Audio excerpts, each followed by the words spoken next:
Fishman Island remains one of One Piece's most divisive arcs in the series. I'd say it's quite a mixed bag, with a creative setting, meaningful character moments, and crucial reveals to build up the story's climax, but is hampered down by its pacing, with a few unnecessary segments and certain plot points going nowhere. Though this video isn't an analysis on Fishman Island's entirety, this does lead into the divisive nature of its most prevalent talking point in the exploration of race and prejudices, and how well was it executed. To get one of the simpler issues out of the way, one negative aspect is that Oda's point of reference for many of the ideas can be a bit too much on the nose, to the point it's difficult not to see the Fishmen's struggle as allegorical of black Americans. If that was a one-to-one inspiration, then it would indeed make the theme exploration poor for being derivative enough to not stand on its own. Fortunately though, Oda had enough sense to know this idea isn't one tied down to purely one time and place, unlike some people nowadays, with him drawing from multiple references for his ideas. For example, the point of circumstances trapping Fishman Island's inhabitants from the outside world can be loosely compared to the Ainu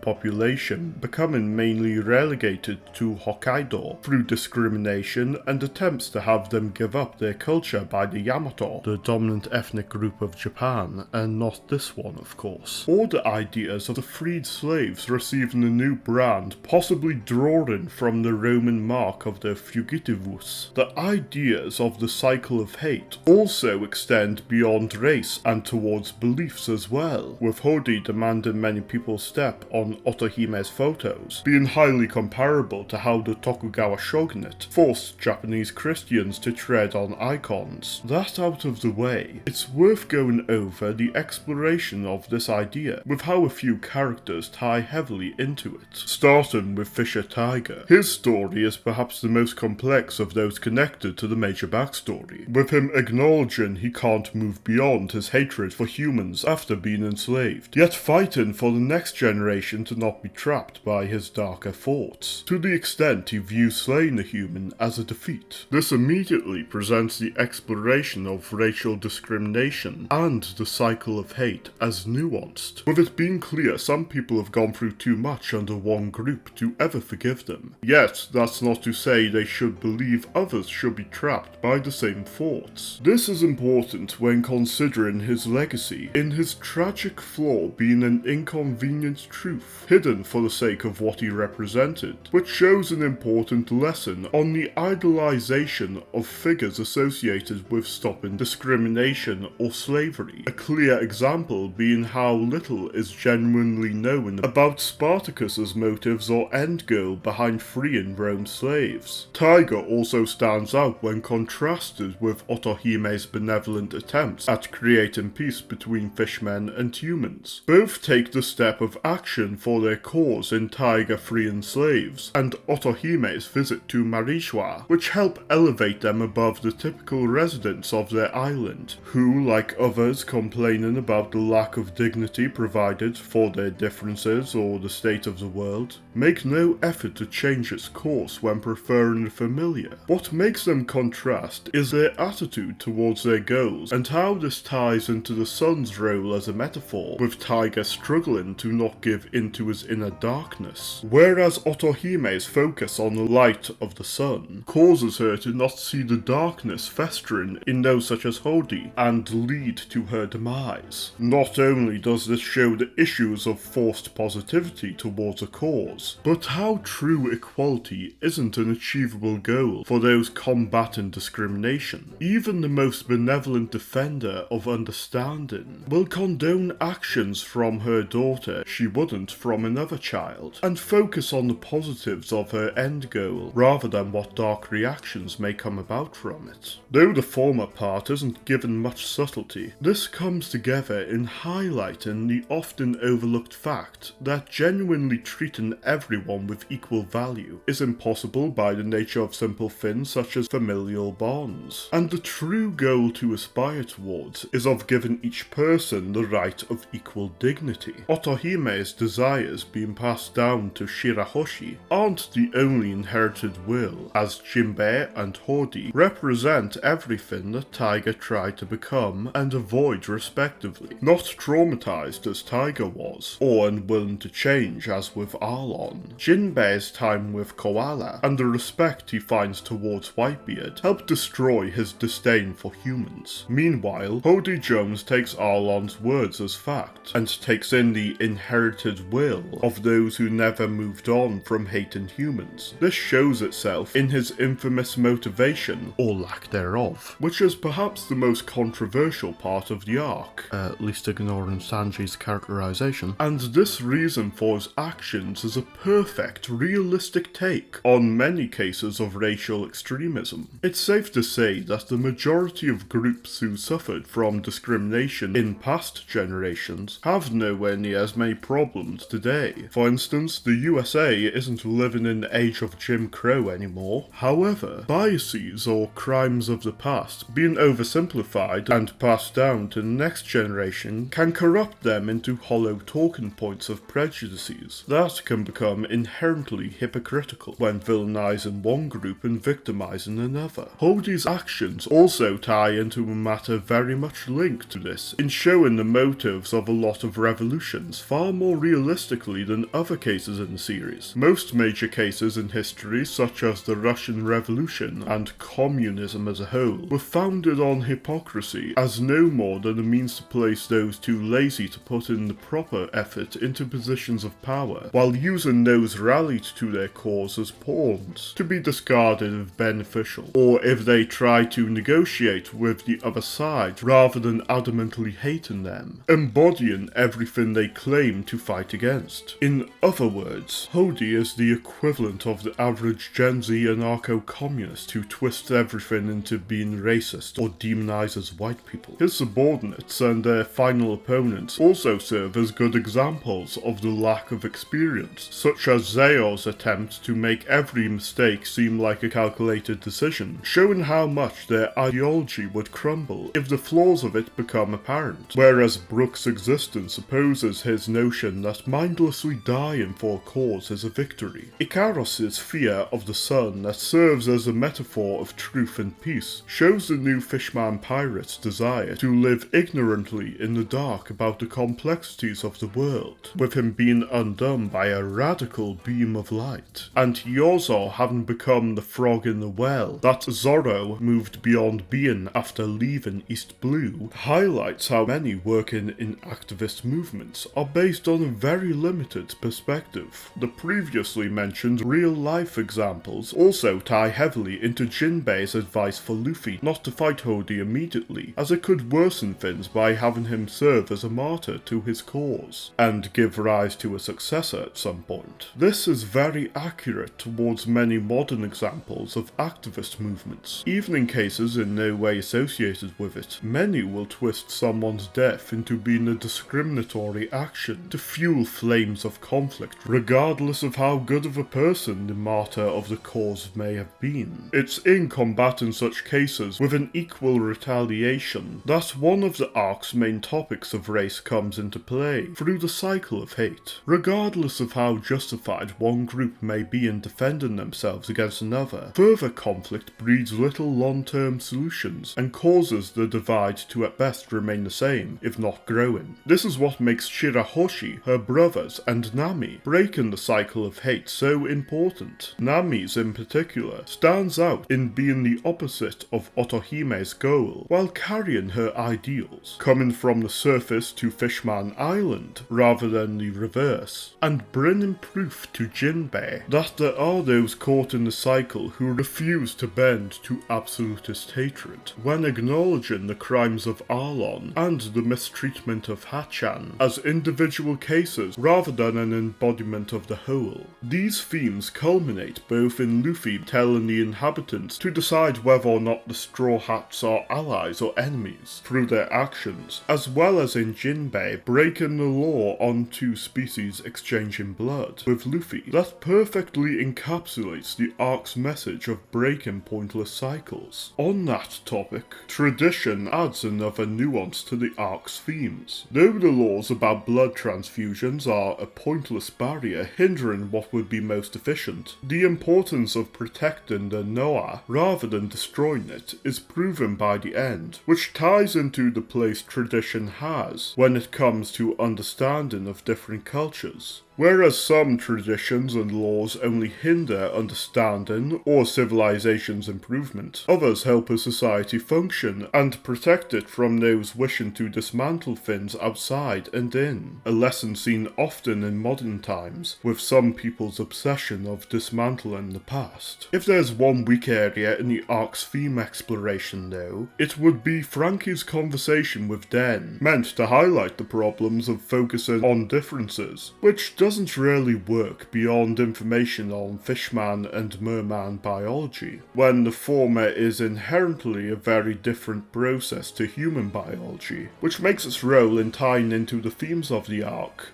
fall flat. All that said, despite being very blatant or overly idealistic on some messages, Fishman Island's portrayal of discrimination is at points some of the most nuanced and grounded examples within the series, as well as one of the best displays of the topic in the past 15 years. Though that's not exactly difficult with how most portrayals of the topic in recent times are close to something Hardy would write. Obviously, the next One Piece video will be on the Pirate Alliance or Dressrosa arc, though for what topic in particular, you'll have to tune into that. So be sure to subscribe so you don't miss it, and I'll see you later.